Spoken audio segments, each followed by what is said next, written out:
part of Project 571, genetically engineered vampire created to destroy evil. What do you want?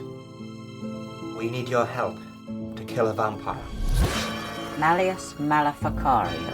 It was written by a witch. The first witch. Titania. That was a little snippet from The Witch's Hammer, the first film I ever solo directed, and it's just been remastered and re-released on Amazon. So if you like witches and vampires, then please do check it out. Anyway, let's get on with this week's episode. Hi, Jim here, and this is the Honest Filmmaker podcast. Today I've got with me filmmaker Chris St. Croix. How you doing, Chris? Doing great. Good. Good to have you on. So I've got a lot of different things to dig into here, but we'll start with the movie that's in the posters behind you called Killer Content. So give me the pitch for the film first so we understand what we're talking about. Tell me the story. Okay, Killer Content is a thriller / horror movie in the sense that I found out, interestingly, that a lot of people think that Misery is a horror movie. I think of it more as a thriller, but I found in the talking to the marketing people, they're like, "Oh, this is a horror movie," and I was like, "Well, let's do what we got to do," you know. But I guess the pitch was an influencer is taken hostage by one of her super fans, but finds out that things aren't exactly what she would think they would be. Things turn out a little differently than she planned.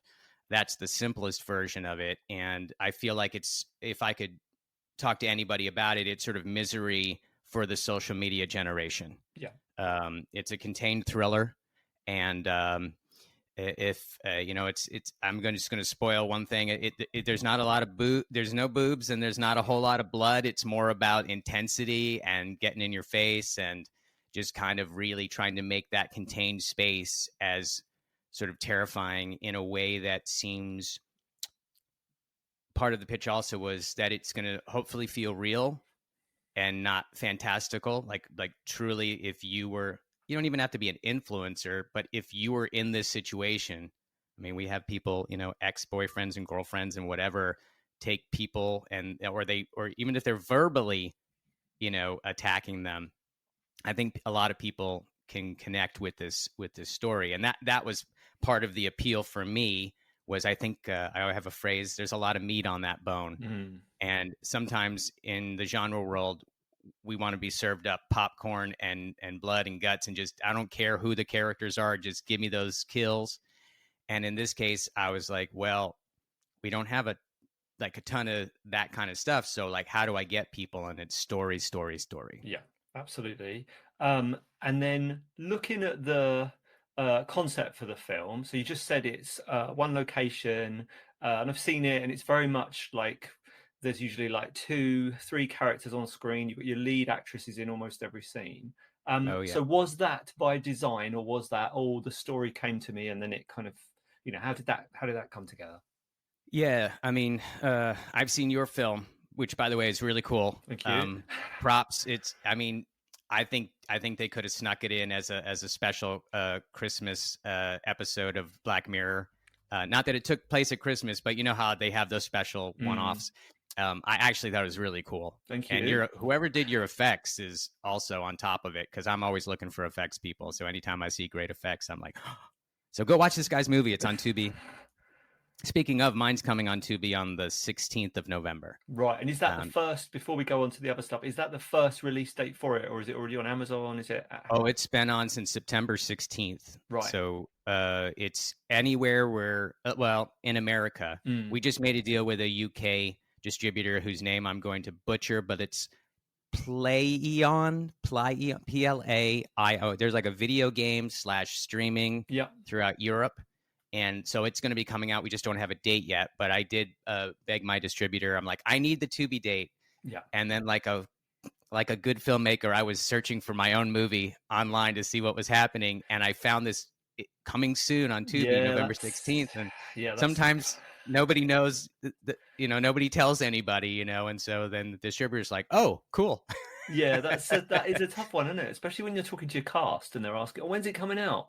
And you literally have as much idea of them as they do, and you've got Yeah. Google at your disposal to try and figure out when it's coming out. So Y- sorry. So let me keep Yes. you on track. We'll come back. I definitely want to talk about I sales need you to do distribution, that for me. Tubi, I'm and the all king of that. tangents. I love it. I love it. Loves All a right. So, tangent. So yeah. So yes, it was backed up into the limitations or what we had to work with. yeah. I had a bunch of scripts that I'd written, and of course, you ask, "What do you want to do next?" I'm like, "This one." Well, we don't have the money for that one, that kind of situation. And in this particular case, I actually found that I needed to write a whole new script because the number that we were dealing with was not something where you could have the big special effects and all these kinds of things. And I was like, well, look, I need, and I think this is the number one thing to learn until somebody hands you the keys to the kingdom is don't try to stuff 5 pounds into a 1 pound sack. It's the reverse. And I think you have a better chance at making a better movie that way. And I've always worked that way because I haven't been given the keys yet to the kingdom. So yes, I reverse engineered a contained thriller. And I'll be honest, I didn't set out that year to make a contained thriller. I'd sort of been in that world a little bit and I was like, I want to break out. And there are 2 locations in this movie. So, I don't want to, So there's a massive 2 locations. 2 locations. But I knew we were primarily going to be in the cabin. But again, Misery was sort of the litmus test. And I was like, they left a few times, but in general, we really remember everything that happened in the house. Yeah. Well, I don't have that sort of Stephen King. I don't have that whole system going. So how can I do something that excites me to work on something for a year and a half, through post and everything that's going to be exciting? Yeah. And I thought, well, who is the modern day, in the old days, authors were famous. I mean, there's some famous authors now, but mostly now it's movie stars and influencers. And so I said, okay. And I had met Katie and I meant, oh, she could definitely play an influencer. And then it just kind of went from there. And then you just had to find the location, which is, I don't know if it's been your experience, but to me, that is the linchpin. Actors, yes, but those locations that will let you film a movie. And we're in Tennessee, which is very conservative. Nashville itself isn't so conservative. It's a little more liberal, but nobody, there's tons of sort of family films and etc. And most people don't want screaming and yelling and curse words and all that kind of stuff. So finding the location was the linchpin.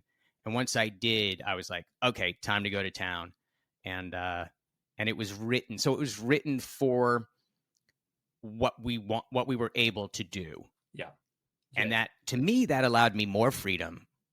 Because then you don't feel like we had to cut things and do stuff like that. Because as writers, we always we know, we have to stay at this level, but we can't help ourselves. We got to write that scene that would take 2 days to shoot, but we don't have it. Everybody's been there that's really made a full feature where you're like, oh, why was that scene so hard to shoot? That was supposed to be the easy one. That's the beauty of the amorphousness of filmmaking. You just never, from the page to the screen, it becomes something else, and from the screen to the edit, and that's kind of the magic and the fun of it, I think. Definitely. So you've written this. You've got your one location, your main location in mind. Definitely good advice. And that location really can make or break your movie sometimes, especially if you're looking for it. How'd we do? Did it break us? Did it make us? No, it didn't break you.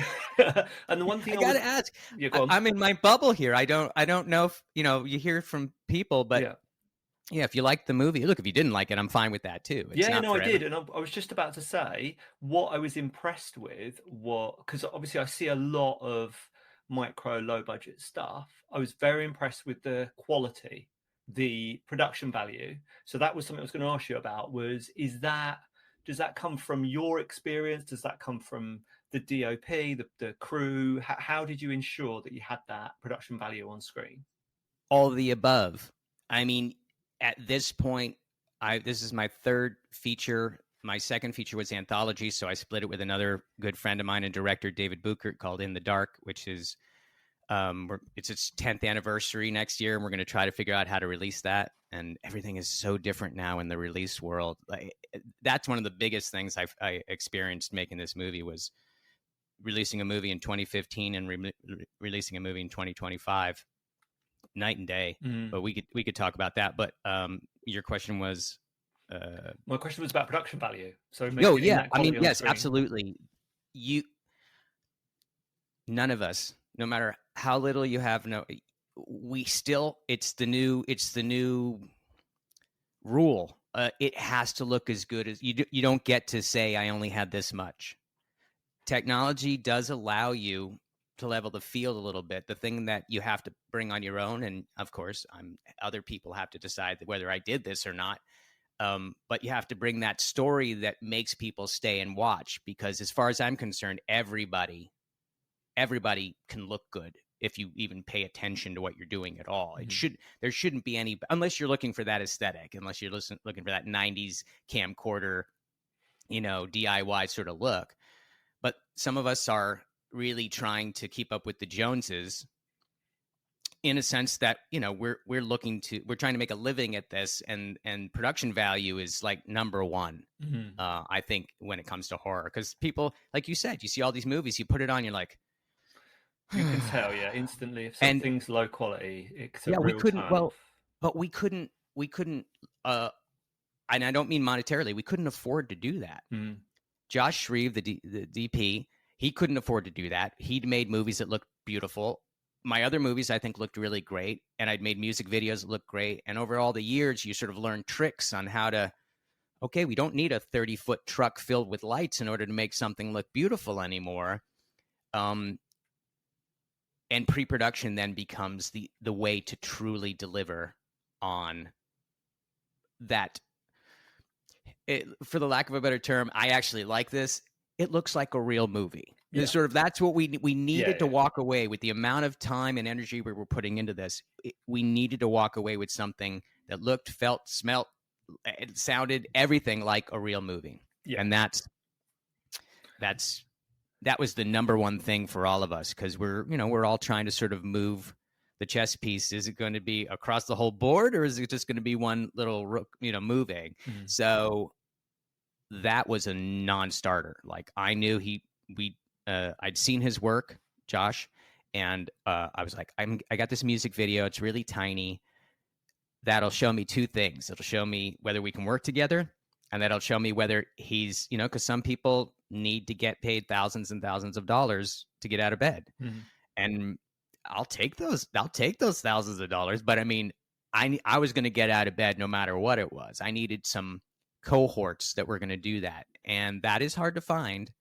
And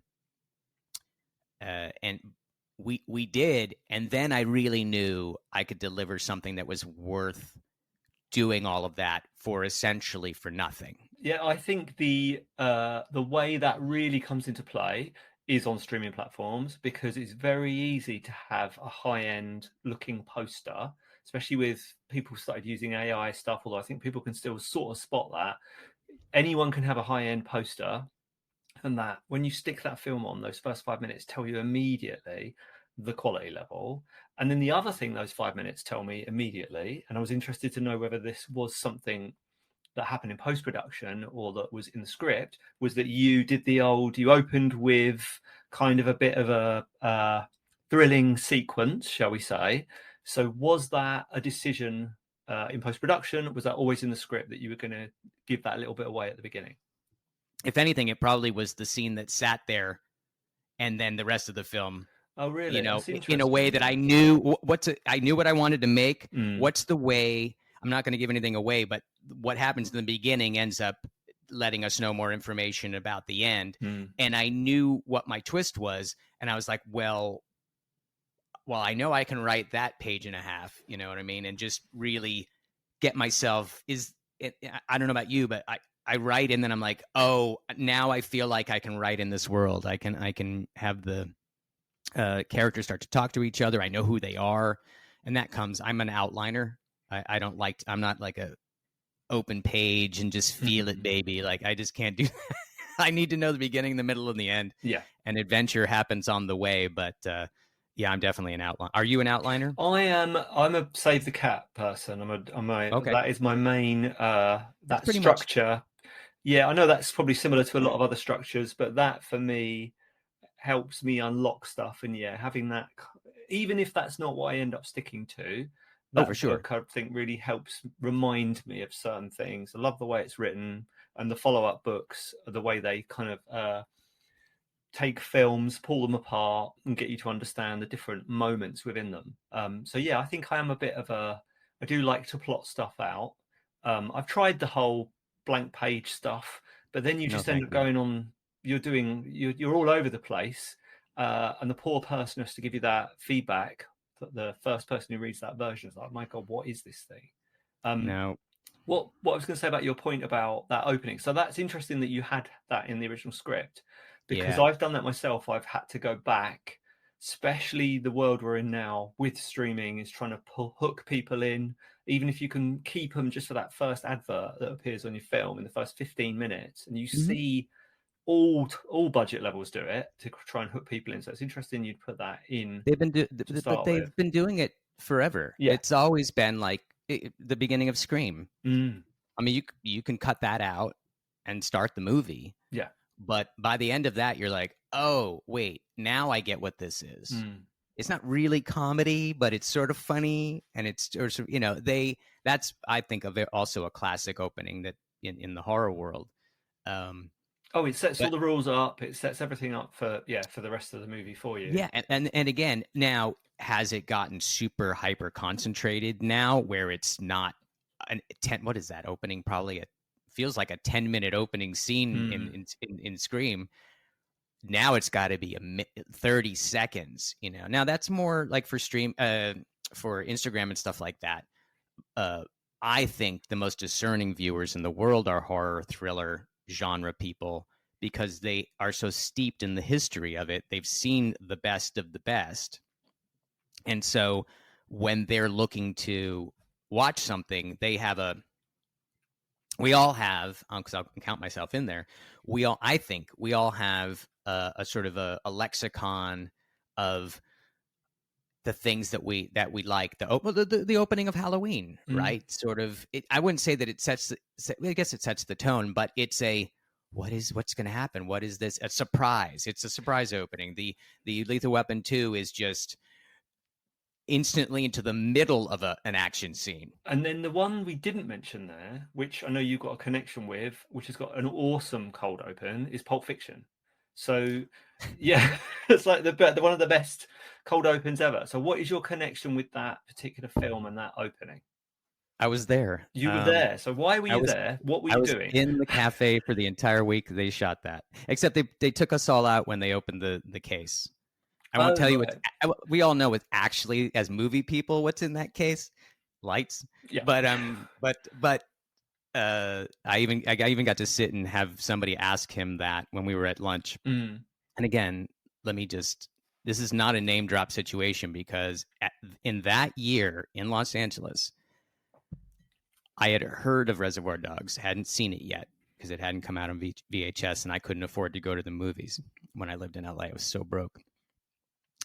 And my day job was being an extra in movies, and paid $40 an hour when I was non-union, and they paid a whopping 60. A day. A day. Wow. Yeah, 10 out. 8 out for 8 hours. And then when I went union, it was a whopping $60. But what you hoped for was that you could get multiple. This is when you could still afford to live in Los Angeles as a broke musician with a couple of roommates. You would hope for more than one day, right? And eventually my friends and I know it's shocking to hear, but I used to have more hair that would fill this entire frame. Right. It was taken from me. but I was a big hair metal guy, leather pants, singing loud love songs. Anyway, but all my friends and I we're like the long hair guys. And so if they needed a biker bar, they'd call all of us, and the casting director would be like, just grab all your friends, make my life easy. Yeah. Well, this was one of those gigs. It was just another 5 days, I'm like, cool, I'll make my rent, Didn't know anything. I didn't even care. We never asked what the stuff was after a while. We were these jaded. We'd been doing it for 3 years. I was on Forrest Gump. I was on Full House. I was on In Living Color. I was on like everything in the world. And at some point, you're just like, where's my money? Where's the food? Because I was a musician, but deep inside, I was a filmmaker. Mm-hmm. And I was like, oh, this is what I wanted to do when I was a little kid. And so they're bringing us in. And when you're an extra, the thing you don't want to do is you don't want to be on screen, which sounds counterproductive. But if you are, that means you're going to be on the hot set. These are before LEDs. On the hot set all day. You don't know if the people are jerks. You don't know what it is. And so I'm like hiding, trying not to get picked because you still get paid. Mm. I had a book with me, The Damnation Game by Clive Barker. And I was just planning on reading that and making some money. And then when I got in there, I was like, oh, this is cool. This feels like a 70s movie. And then I'll try to make this as short as possible. I'm sorry. It's a fun story. But anyway, I was an extra. I was in the movie. I'm in the booth. If you're looking at the door from where the register is, I'm the first booth on the left. I'm by myself.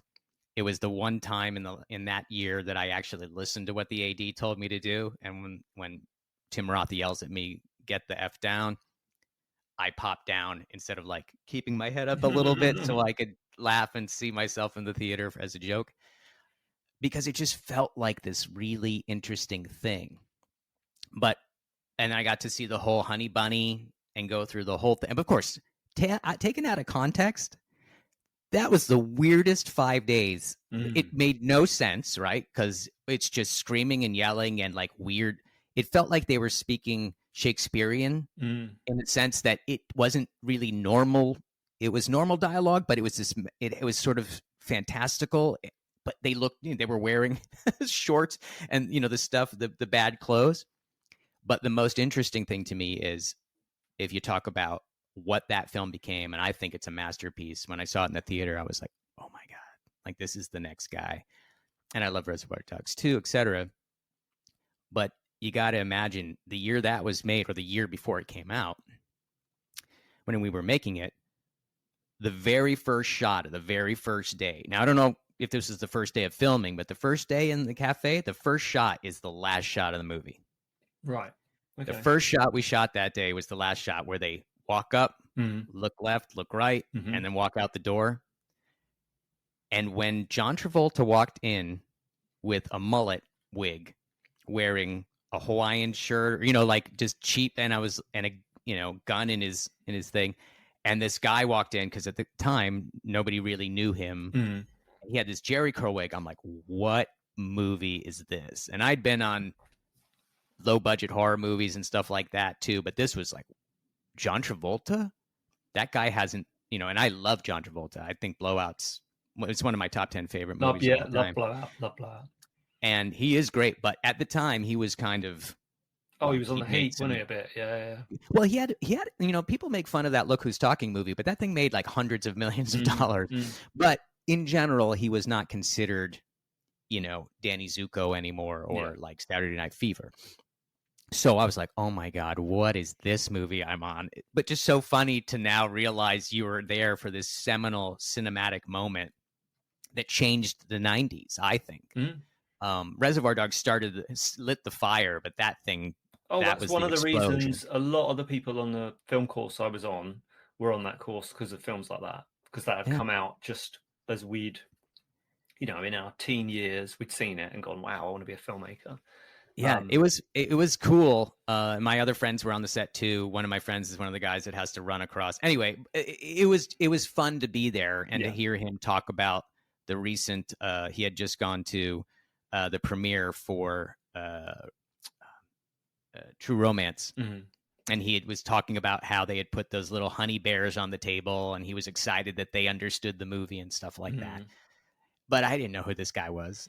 And then he's on set and he's the director, and he was, he's exactly what people think. He's talking fast. But it was fun.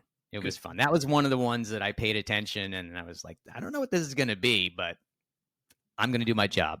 It's a cool one to have on your CV, as I was an extra in. That and Speed. Cool. That and Speed are my favorites. Speed, yeah, love Speed. So then let's go back to you. You're the director, not Quentin. So do you give me an example? So I'm thinking about an indie filmmaker here, helping them. Give me an example of a time that you had to do some creative problem solving, because it's something we always have to do every single day. Have you got every day a monumental one that you remember and you think, oh my God, I can't believe I got this out of jail? I think that's everybody, you know, everything that you do that like everybody wants to do happens before you get on set, for me. And you can hear this from the biggest of the big two with $100 million. I actually think when you break it down, because I don't know that there is any sexiness to being a director. I think there's a perceived sexiness to doing that. It's very hard work. We're the first ones in, we're the last ones out, and we work on it the longest. Well, if you write it, I mean, at this point, I'm writing and directing. I would direct someone else's stuff, but right now it's mine. And I think your job is really not just to stay the course and do all the things that you see on the BTS, but what they don't show you. And I just watched Wick is Pain. And if you want to see the non-sexy part of directing, there's a scene where they lost their, it's no spoiler or anything, but they lost their, it's about the making of John Wick. And it's on HBO right now in America. And you can rent it too, but it's really good, but it shows them going through the prep and then losing their money. The money that was going to finish the movie. So they had to find it. And I had such an intense, and my wife was looking at me and she's like, I'm like, see, it's not just me. These guys go through it too. If the question is what, one of the things that was huge, I would say,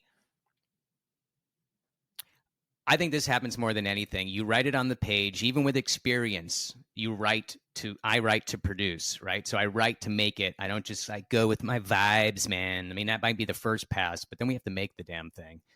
And I'm like, okay, this is going to take if we get up and walk over there in the scene and like, just to, give it a little life, we're going to have to do multiple more setups. We have to do our crossover, all this stuff. I'm like, you know what? That's not where to spend that time. That's sort of the pre-production, which I think is so important. Not sexy, but I think that's where directing, where the rubber hits the road. But on the set, to me, if you've written it, I think you always need to have some thought of, maybe it's something you thought of before and you changed your mind. But to me, the biggest thing we had to do on this was, I wasn't going to have an 18-hour day. I wasn't going to have a 14-hour day. We had one very long, it was our night, the opening, because we hadn't really done a lot of stunts. I had a great stunt coordinator, but it was our first day of shooting, anyway. But everything else was 10 hours or under. And if you want that, then you're going to have to cut stuff, because the day becomes the day that it is. And I believe in making my day, even though there's technically nobody looking over my shoulder to do that. I'm trying to get a job where that will always be the case. So I try to work within those confines. And I think the thing that is the toughest is to wake up at like 5 a.m, get to the set at 6. Everybody gets there at 7. You're on the road for a 45-minute ride home after making this movie that on its face might seem like it's just people in a room, but you can attest to this. Like, we moved the camera a lot, and we tried to keep it as interesting and physically as you can, having somebody that's literally tied to the floor. So I was like, how can we make this interesting? And then you get home and you realize what you got to do the next day based on what you just did. You can't move fast enough to do all that. So how do you rewrite it and keep it something that means something to you and is good and isn't just chop and not replace? And it usually means you have to address everything in the scene, because you can't just sometimes you can take a line or two out, but it's usually more than that. It's usually this whole beat needs to change. How can I get this story beat, but include it in something earlier? And then you have to also worry about, oh, well, how many minutes did I just lose? Am I going to end up with a 64-minute movie? You know, so I think that was the biggest challenge. It's always a challenge, but this one was tough because it was just 6 of us, including me. Mm-hmm. So we had an AD, but he had just come on a couple days earlier, and he totally kicked ass. But nobody knew more about the movie than me. He helped me keep he had the day on the day. He would help us make that day in the way that an AD does. But I needed the whole gigantic thing in my head. And I'm kind of wired for that. But this one definitely tested me with the drive up, the drive back, and no one else to bounce it off of except myself. So it was a 12-day shoot. Should have been like a 16, 18-day shoot, but it was a 12-day shoot because that's what we had. And we kept them normal hours. And you can still make a movie that looks like our movie in those confines, but you're going to lose a pint of blood on it for sure. Yeah, definitely. I've been in similar situations where we've shot all day. And again, they're on those long days when your brain's frazzled and you're trying to figure stuff out. But we were on a long day. We got to the end of the day. There was a big sequence coming up that involved prosthetics, a knife stab, and all this kind of stuff. And we just looked at the clock. So my wife's my producer, so thankfully I've got someone to bounce this stuff off of. And we just realised we couldn't do what I'd written in my storyboards. That was going to have to go, be thrown out the window. But then the creative problem solving is, okay, it's going to be a static shot, and we're going to make the reason for that static shot is because this horrible moment's coming up, and we're going to kind of lull the audience into a false sense of security. And then now I can't even remember the version that I had on those storyboards, and it may have been really good, but I'm really pleased with what was in the film. So I think those creative moments, like you say, it's letting go of this idealized version of the film in your head and just leaning into, okay, this is all I've got. I've got 2 hours to do this. And prosthetics and all that stuff is always a ball ache. It's always takes ages, and it never looks right. And you unless you're really careful with it. But I think your stuff looked amazing, though. Just FYI, yeah, it's not. Like, I mean, when I say it never looks right, I think it's not the fault of the people who are building it. It's me. Oh, they're never happy. They're never happy. We're never happy. That's the dirty little secret. Yeah, this idea that we're all giggling all day long and having. But it's like you don't understand how movies get made.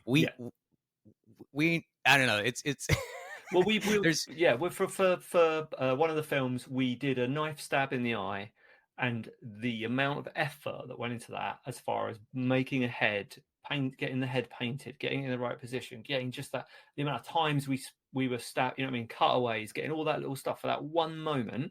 And admittedly, it's an important moment in the film, but people don't realize the sort of pain and suffering that goes into that one shot.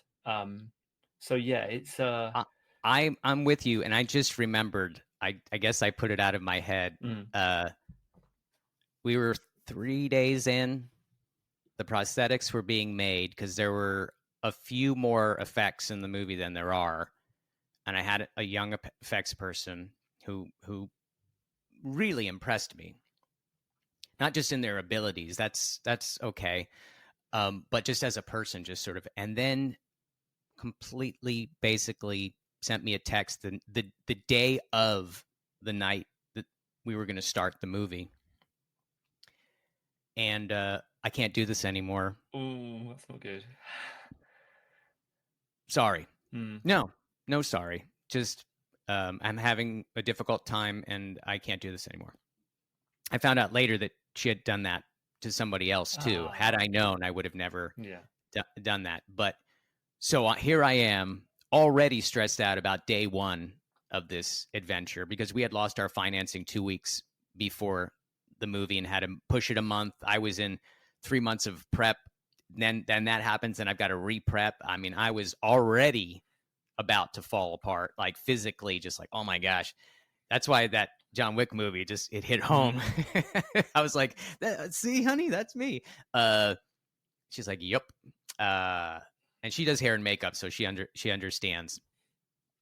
But there I was. I didn't tell anybody. I got to the set, and I made a call to a guy named Danny Dones, who did a movie called Clone Cops, and it's out everywhere. You should rent it. It's really fun and cool. They made it here in Nashville independently, and I didn't even know that he was a prop guy. And I said, well, okay, I can't have my effects, so I have to rewrite the opening scene, which was already pretty complicated for a small movie. And of course, I wanted it to be even more complicated. I mean, even bigger, and it had to just knock people's socks off. So I'm like, great, I'm going into today with no effects person. I'm already stretched thin. I know effects a little bit. I could do it, but it's not going to be the same, right? And so I had to rethink, and then I just said, hey, do you have a this and that? And he ran it over, and I reconfigured it. And again, I don't really remember what we were going to do now, a year later, because that's the thing that people should know. And you can't really know until you make one, right? Now, you can even be a short too, just anything. You can't know what you write. And this is what naked writers should also understand. It's not always that somebody wants to change your work or your words. We don't want to change our work and our words usually. But the circumstance of it's the old adage, you make the movie 3 times, with when you're writing it, when you're shooting it, and when you're editing it. And everyone will tell you, I've never heard anybody say it's the exact same thing we had in the script from beginning to end. So that tells you something, right? With the most money, with the most experience, the greatest of the greats.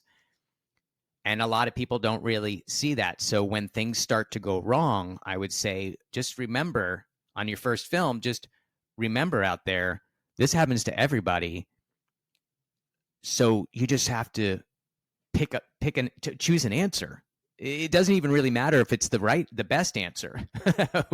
In the middle of the storm, you're like, I just need to get into that shelter. So the effects person dropping out was definitely, I mean, the money falling through is never is never fun. But thankfully, a friend who that owned a much larger company that made much bigger movies that I had been working for in some capacity, editing trailers, which I also do, and things like that. I just made a Hail Mary call to him, on the day that I realized if I have to pull the plug today, or I have to get somebody to say yes. And he was he believed in me. He read the script and he was like, I like it, but I'm doing this because I think you can pull this off. And so then there's that pressure, right? Because I want to make sure that I deliver for them. And he told me I have, so there you go. But at the time, you're like, I got this. I've got all the pieces. And then you walk in the door, you don't even get to walk in the door. Right before you walk in the door, one person that is the linchpin of that evening, it was as if the stunt person totally showed up, rocked it, didn't. But I mean, then how do you do your opening stunt sequence? A bunch of guys going, hey, fall on the ground. And then how good is that going to be? So those moments are the toughest. I mean, with all the effects that you had in your movie and the sort of the studio sort of main scene where a lot of it took place, that's have you told people? I mean, I know you've done an episode about it, but when you were doing that one, what was maybe if I miss it, you just tell people to go listen to that one. But what was the thing for you on that one? Because you had a whole bunch of moving parts. My first feature had 4 female leads in one room in a bar that we built, and that was a lot because you're watching, and we only had one camera, and so we were watching. It was back in the DVX 100A days, and it was trying to keep track of 4 faces, and I think we got that scene because you can't watch, we didn't have time for playback, let's just sit down and watch it back, and everybody sit down and have a coffee. No. So were there anything that I can feel camaraderie, like the thing? I mean, I think people love the horror stories. I was insane to do something with 8 or 9 characters in. That's just stupid when you're. I mean, it's. I'm glad we did it, but I do remember on the first day sitting there thinking, what have I done? I've got all these characters. I've, like you say, all these moving parts. I've got to worry about covering everyone. I've got to worry about the line. Am I going to cross the line when all these people are talking to each other? I've got to worry about all their individual performances. Are they all going to do what they need to do for the sequence? We shot it on one camera, so there was a lot of moving about. But I don't know. I think something I have talked about in another episode is what I did. What I wish I'd done was rehearsed more, because I think what I ended up doing was doing a master shot on the first day of the first like 20 minutes of the film, and I think that was for me. That wasn't for the film. I don't think I've used any of that. I think maybe actually I have used some of that as security camera footage, but I think actually what I'd done is what you were talking about, is I was in that storm and I was like, okay, I could try and beautiful mind this and figure it out as I go along, or I could film this wide while it's playing out, while everyone's going to then figure out where they're stood. I can tweak performance. I can make sure it all flows. I can sit here and I can then re-storyboard this first 20 minutes of the film, and it'll help me. And thank God I did it, but I should have done that in rehearsals. I should have done that. If we'd had the money for rehearsals, then we'd have done it in rehearsals. But that's a perfect example of what I'm talking about, which is in the moment, you did what a director's supposed to do, which is I can't talk about the past. We didn't have that. Of course, if I had the opportunity, I would have chosen that. But clearly that wasn't either on the table or time or whatever it is. It wasn't possible. Of course, that's the best version, right? Where we all sit down and have lunch and we talk about the characters for a week. And you made the director. That's a director, right? The director went, the DP might have been like, why are we doing it for so long? He did. A lot of the things we do are sort of, not tricks, but we have to find a way. Right? Within reason, reasonably, you have to be kind, you have to build, but you have to find a way to get the thing done. Like not the movie, but just like anything, any beat, any moment, you have to figure out a way to get that done, because we all know there's a point in movies where people just go, ugh, and they shut off. You're just trying to avoid that. It's like Mario Kart, like you're just trying to, you don't want to smash into the wall or whatever. So I think that's brilliant. I sort of did that we have I would say the last act is one big scene, and it has lots of inflection points and stuff going on, because I didn't want to just have people yelling at each other the whole time. But I actually am not a fan of I understand the value of masters, but in this case, I knew I was barely going to use any of it. But I wanted the actors to not think of it as words in their head or words on a page. Their feet moving, their hands, the things they had being in the situations they're in, the way that they're physically held back or not. I like to keep things as fluid as possible. And it was 15 pages of dialogue, and we did it over 2 or 3 days, but it was like a lot. And I didn't want to do the master because I was like, I'm all about faces and mediums, and we're so confined, and I wanted to stay really confined. I wanted it to feel claustrophobic. And so I did the same thing. I just played that whole thing out, just hating every second of it, but I knew there was a value to it. A 10-minute take, let's say, up into a certain point when everything changes or moves or whatever. And we do that, and they're like, you want to do it again? I'm like, nope. But no, I'm not trying to capture. And I even said it to the actors, because they were like, are we doing this all in one? I'm like, no, I want everybody to get their sea legs. I want everybody to feel just sort of the energy. I need to see what you're going to do, so we don't have the time to go and break it down into 50 little pieces like we should, but we don't have that time. So I think that's brilliant. We all would have, could have, should have. It was at the time, it was a panic decision, but now I'm going to retitle it as a brilliant move. It was a masterstroke. Well, we can't give ourselves that credit. Those are the movie gods, right? Yes. But that's our job. I hope that was useful. If you're interested in learning more about micro and low budget film production, I suggest you check out How to Make an Indie Feature for $10,000 with Sean and Taylor King. They've pretty much got their own little production company and studio set up and make a film every year, get them out there and actually make profit on them. So it's a really interesting chat. See you on the next one.